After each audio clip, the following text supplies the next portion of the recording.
One of the most popular and widely recognized Stoic philosophers of all time is Marcus Aurelius. He was the last of the 5 decent emperors to rule as a Roman emperor, ruling from 161 to 180 following Christ. At the time, he held one of the most powerful positions in the world, and if he chose, he could access all of his temptations and desires and have them fulfilled. But he chose to devote his life to pursuing justice and fairness. Aurelius found the time while in power to write the Meditations, a collection of autobiographical essays that has grown to be one of the key works of Stoic philosophy. In the Meditations, Aurelius recounts how to-do lists and self-improvement manuals. These were mostly concerned with adopting a cosmic viewpoint and critically evaluating your judgment of others and yourself. Aurelius used his own Stoic philosophy as the ruler of a strong empire that endured numerous battles to let go of tension and worry, and to be the most capable and dependable leader he could be. In addition to being a theory, the highly well-known and age-old philosophy of Stoicism is also a really motivating way of thinking and acting. The Stoics had a strong belief that acting morally was the secret to personal satisfaction, and that acting morally required good judgment and rational thought. In light of this, in this video we will discuss how you can cultivate a logical mind by learning 5 key concepts from Marcus Aurelius's teachings that will enable you to think more clearly. Please verify your channel subscription before we continue. The fact that you are subscribed is crucial to help us and inspire us to make more videos. Click Be a Member. Develop your senses. First lesson, sharpen your perception. Choose not to be harmed, and you won't feel harmed, advises Marcus Aurelius. One of the most important lessons of Stoicism is to take control of your view. Don't feel wounded, and you haven't been. We're accustomed to passing judgment on everything we encounter, including people, events, and seas.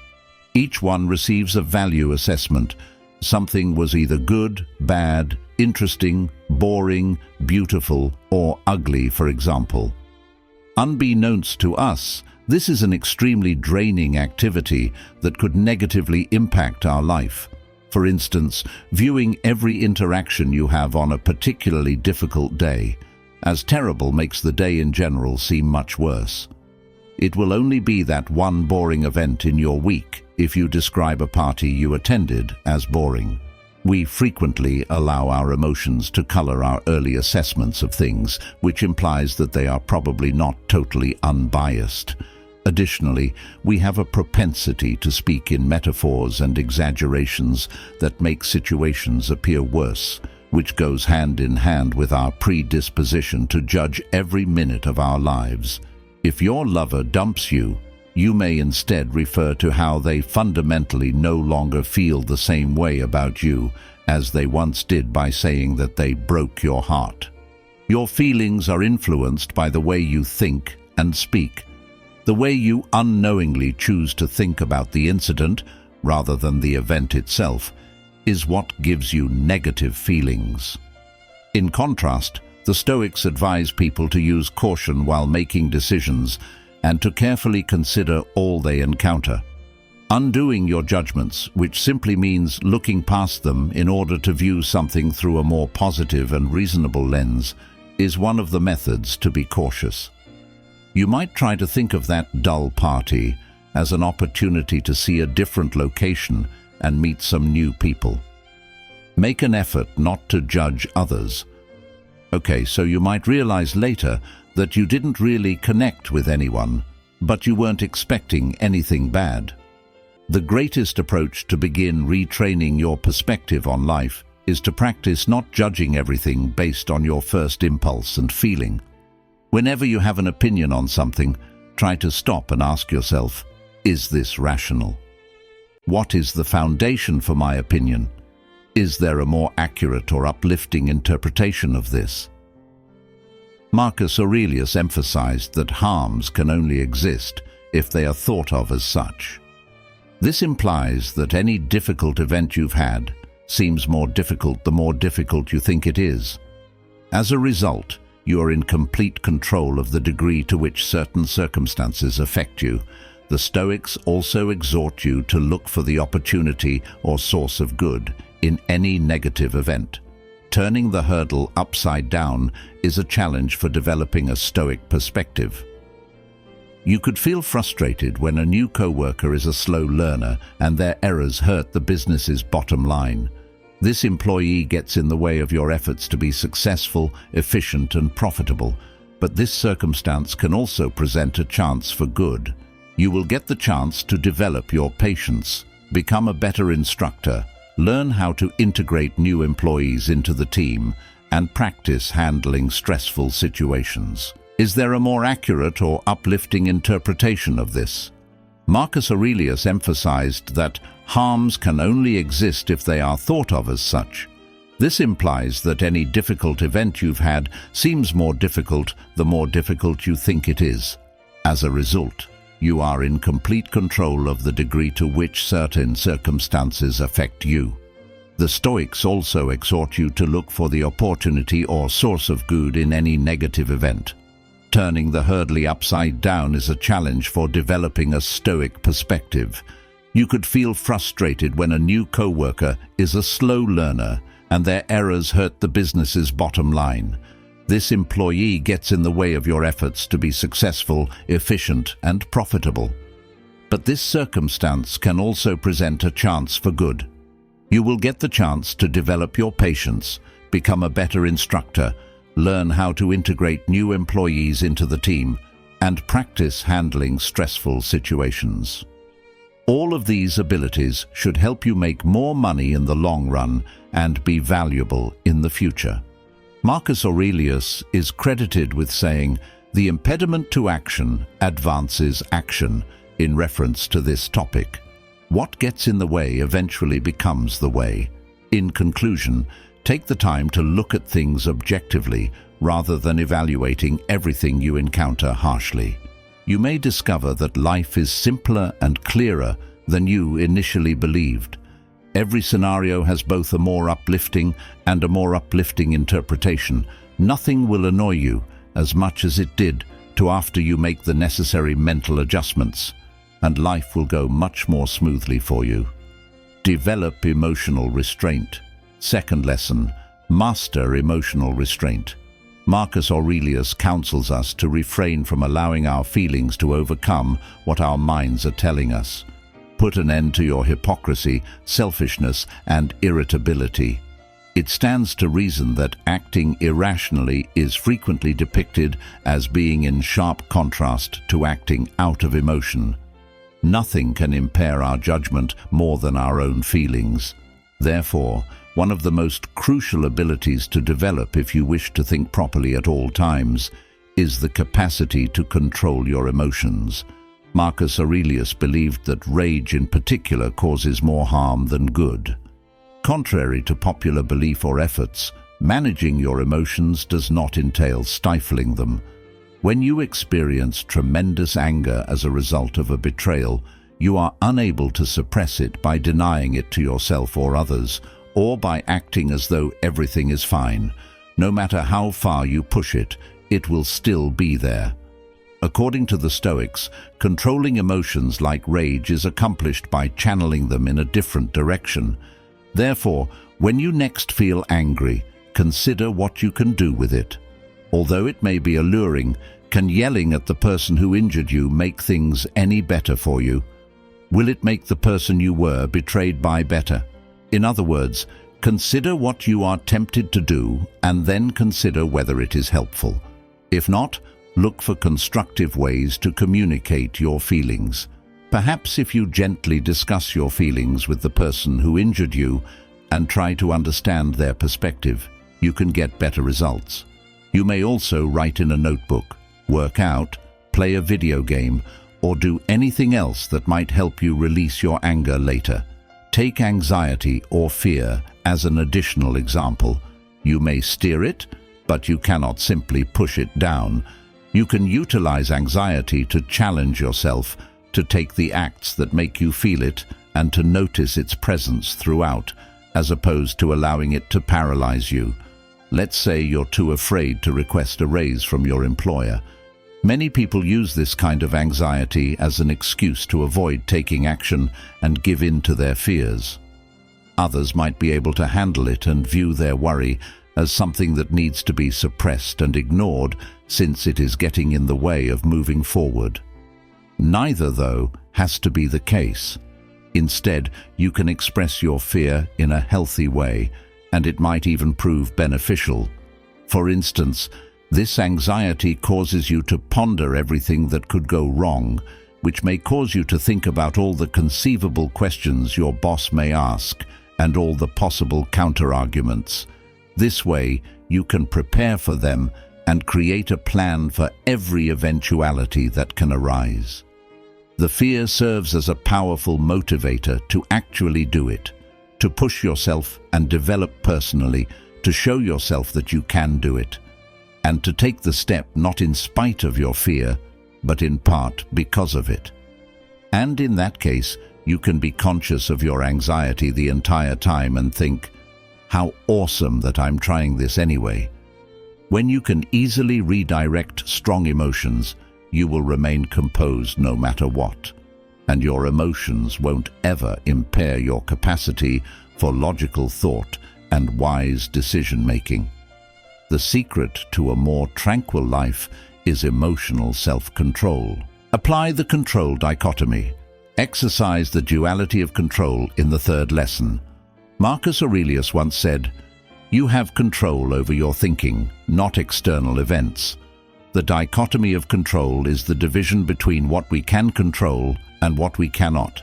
If you realize this, you will find strength. For instance, you have no influence over the climate, the flow of traffic, or the opinions of others.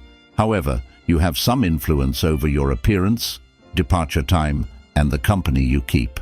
Therefore, any time a circumstance arises that causes you to feel a certain way, ask yourself, what am I in control of? You should take action for anything you can influence. Learn to accept and love everything you are powerless to change without letting it influence you.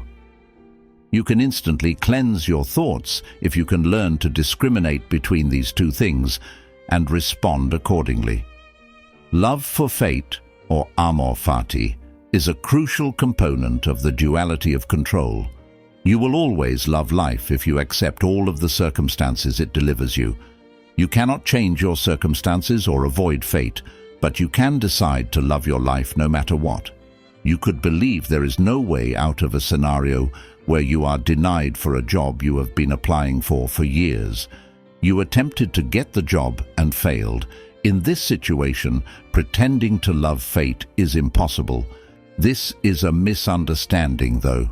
Investigate what caused the adverse outcome and use it to inform a positive course of action, rather than seeing the fact that you weren't able to achieve your goal solely as a negative. Either you failed, and that's why you didn't get the job, in which case you have control over this. When a comparable opportunity presents itself in the future, you can improve upon those shortcomings and give it another shot. Other possibilities include nepotism or a personality conflict with a member of the hiring staff as the cause. There's no sense getting outraged over something that has never existed because you never had control over it, which means the chance was never really there. Distancing yourself from a predetermined conclusion and from outward success indicators is one aspect of embracing fate. You will allow the arbitrary book market of the time to determine your success if, for example, you wish to be a writer and gauge your success by the number of book sales. However, you are in charge of your success if you decide to gauge it based on your level of satisfaction with the final result or the amount of effort you put into it. So, by all means, make sure to do your hardest to reach your goals, but never lose sight of the chance that you may not succeed in doing so, and embrace this possibility in advance. One will find themselves remaining calm no matter what occurs if they focus exclusively on the things they can control and make a commitment to accept everything else as it is. Acknowledge the virtues. Embrace the virtues is the fourth lesson. A virtue can be thought of as a perfection of character, or more simply expressed, morally upright behavior. Marcus Aurelius said, "Delve deep within yourself, for a wellspring of goodness is ready to gush forth if you persist in your quest." Such actions are advantageous to you, the people around you, and the greater good. Stoicism embraces the notion of a connected universe in which everyone and everything has a connection. As a result, doing what is for the greater good ultimately benefits you. As a result, the Stoics were adamant that individuals who committed themselves to society's welfare were those who were most in tune with reason. In other words, they lived by their morals. The Stoics, on the other hand, believed that ignorance was to blame for the lack of virtue. Virtues can be your guiding stars, keeping you on the right path and grounded when life throws you into unexpected situations. Because of this, those who are most endowed with virtue frequently exude calm and calmness. One must absorb the four Stoic cardinal virtues of wisdom, justice, temperance, and courage in order to embody virtue. The ability to discriminate between good, bad, neutral, and everything in between is what is meant by wisdom, according to the Stoics. It requires overcoming the influence of feelings and letting reason decide what is morally right. When faced with a choice, intelligence enables you to weigh both possibilities objectively. Justice comes next. Justice is built on wisdom, which is a dedication to what is fair, and a propriety for both oneself and other people. The Stoics saw it as a responsibility to oneself, one's fellow people, and society at large. The third virtue, courage, enables action even in the presence of one's own dread. It encourages you to embark on things despite not knowing how they will turn out, or to act for the greater good. Courage is the deliberate choice to move forward despite emotional obstacles rather than the elimination of fear, desire, or anxiety. Last but not least, temperance, usually referred to as moderation, denotes maintaining a middle ground between extremes. It involves using discipline, restraint, and self-control. Marcus Aurelius emphasized how our ability to self-regulate sets us apart from other animals. Temperance puts long-term well-being ahead of momentary pleasure. Take something commonplace like a bag of chips. Consuming the full bag could provide short-term pleasure, but it puts one's health and even mood in danger. In this case, exercising restraint entails stopping after a few bites. The proper amount to consume before stopping is determined by wisdom. Stoicism divides things and acts into three categories: good, bad, and indifferent. According to personal inclination, the guiding principles were to seek good, shun evil, and embrace indifference. Deviating from these rules meant encouraging evil, stealing, showing disrespect, being careless, or refraining from doing good. Indifferent behaviors like going for a leisurely walk accomplished neither. These values promote a calm, collected state in addition to personal improvement. You can always walk the virtuous path, led by reason, and cultivate a calm mind if your acts are in line with these virtues. Adopt a bigger picture viewpoint. Fifth lesson, adopt a broader viewpoint. Whenever you want to converse about individuals, it's best to take a bird's-eye view and see everything at once, as Marcus Aurelius says in our final quotation from Plato. Adopting a wide-angle vision is a really vital component of developing mental clarity. In the craziness of life, we frequently find ourselves enmeshed in every problem, each problem seeming to carry the weight of the entire globe. Imagine yourself in a small group. You can feel as though the city as a whole is choked with people. However, taking a few steps back and changing your perspective will show you a completely other reality. In essence, we become aware of how insignificant our individual experiences are and how tiny we are in the great scheme of things when we step back and reflect on the grand tapestry of our universe and existence. This perspective change reveals the vast realm outside of our immediate contact. People frequently fail to recognize that, even within their own lives, their own experiences and perspectives aren't the only ones that need consideration. Consider a person who has had a negative experience with dogs. Unless they consciously accept the possibility of different experiences, they could find it difficult to imagine that dogs could be cherished companions to others. It's important to take a step back occasionally and ask, what am I missing or not understanding? This self-examination technique has many advantages. Think about having to decide whether to accept a newly opened position somewhere or keep your current position. Making such a choice could seem difficult, especially if you're not sure which one would help you achieve your goals. Although you are apprehensive of the added duties that come with a promotion and your existing position gives security, the allure of a higher pay tempts you. You could feel trapped by this predicament. However, beneath the surface, there are a multitude of unrealized opportunities. Have you considered switching careers entirely or looking into a side business that would be complementary to your current position? Perhaps focusing on a passion will help you divert your attention from less enjoyable duties. It's completely conceivable that you are unaware of a number of uncharted life paths. Making well-informed decisions is greatly aided by adopting a broad perspective rather than focusing only on present issues. Expanding your horizons is beneficial for both setting priorities and forming opinions. It's critical to take into account all angles and options in a situation in order to reach a thorough conclusion. Additionally, taking a step back means removing yourself from personal prejudices and opinions. Temporarily putting aside your desires might give you a new perspective and inspire you to think about the people in your life and your obligations to them. You might view an activity like littering as insignificant in the heat of the moment.